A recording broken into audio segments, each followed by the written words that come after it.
எதிர்க்கட்சி தலைவர் எடப்பாடி கே பழனிசாமி பொம்மை முதல்வர் ஆட்சி என சொல்வது 100% உண்மை என்பது இப்போது வரும் தகவல்களில் தெளிவாக தெரிகிறது. முதல்வரிடம் மக்கள் நேரடியாக அளிக்கப்பட்ட 9391 மனுக்களில் வெறும் 255க்கு மட்டும் தீர்வு கிடைத்துள்ளது என்றால் இவர் பொம்மை முதல்வர் தானே? இந்த ஆட்சி தோல்வியடைந்துள்ளது என்றுதானே அர்த்தம்.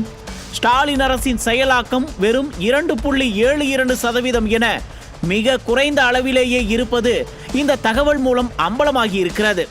மக்கள் நம்பிக்கையுடன் நேரடியாக முதல்வரிடம் மனு அளித்தும் பெரும்பாலான கோரிக்கைகள் காகித குவியலாக குப்பையாக புறந்தள்ளி போடப்பட்டுள்ளன. மக்களின் பிரச்சனைகள் குறித்து முதல்வரின் முகவரி என்ற பெயரில் தனித்துறை தொடங்கப்பட்டிருந்தாலும் அது வெறும் கண்காட்சி அலுவலகமாகவே மாறியிருக்கிறது. அதிகாரிகள் நடவடிக்கை எடுக்காததால் மக்கள் நேரடியாக முதல்வரை நாடினார்கள்.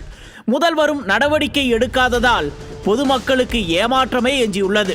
ஆய்வுக் கூட்டங்கள், மாவட்ட சுற்றுப்பயணங்கள், மக்கள் மனுக்கள் இவை அனைத்தும் பெருமையாக விளம்பரப்படுத்தப்பட்டாலும் தீர்வு கிடைத்தது வெறும் 255 மனுக்களுக்கு மட்டும்தான்.